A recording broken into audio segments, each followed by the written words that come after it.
आज का सूत्र है, पानी में डूबोगे तो मृत्यु निश्चित है, भक्ति में डूबोगे तो मुक्ति निश्चित है। संसार भी एक जलाशय है, शास्त्रों में इसका नाम भवसागर बताया है।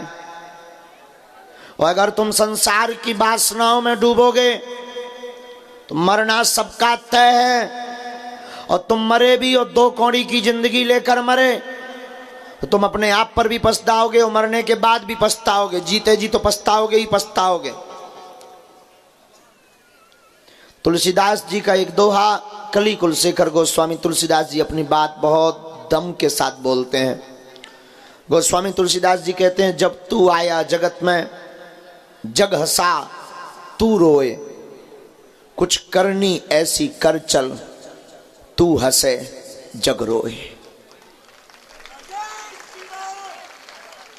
मेरे पागल, जब तू संसार में आया तुम्हारे घर वालों ने बहुत मिठाइयां बांटी, बहुत बैंड बाजा बजवाए, जो जिसकी जितनी सामर्थ्यता थी।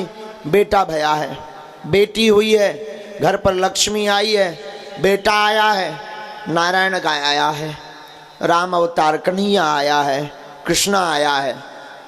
लोगों ने नाम रखा, बैंड बाजे बजे, मिठाइयाँ बांटी गई, रिश्तेदारों को बुलाया गया।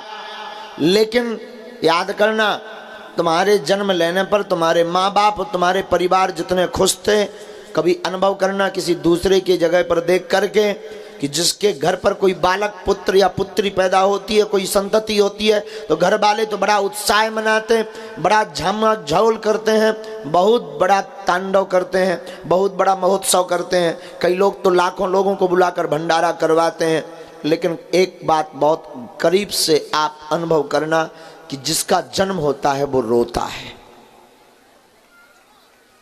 वो रोते रोते कहता है, कहाँ आ गए, कहाँ आ गए, कहाँ आ गए, कहाँ आ गए, कहाँ आ गए।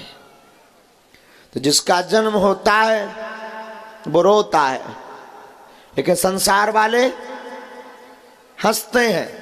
तुलसी बाबा हमको ये कहना चाह रहे हैं कि तुम अब ऐसा काम करके इस संसार से जाना कि तुम हंसते हंसते मौत को गले लगाओ और दुनिया तुम्हारे लिए रोती रह जाए।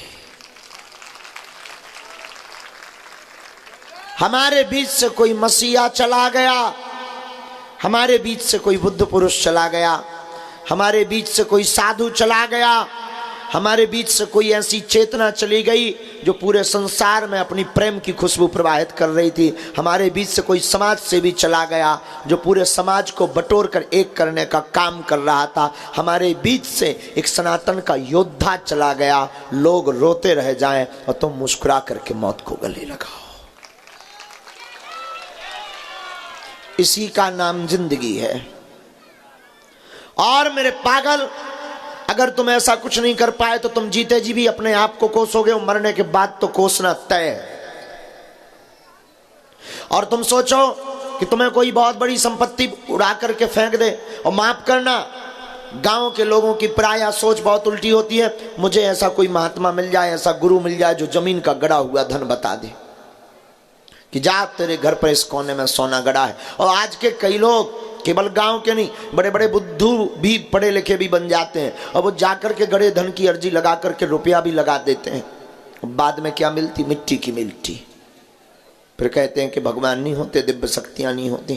क्षमा करिएगा, लोगों को करने करने पर नहीं मिल रहा, तुम्हें बिना करने पर कैसे मिल जाएगा? गड़ी हुई संपत्ति तुम्हारे भीतर का परमात्मा है। हमारे शास्त्रों में जिस गड़े हुए धन के बारे में बताया वो भीतर का ईश्वर है। वो भीतर का स्वयं को जानने की एक चेतना है। वो गुरु है। गुरु एक ऐसी संपत्ति है, शीश मिले दिए गुरु मिले तब भी सस्तो जान। वो एक गुरु है।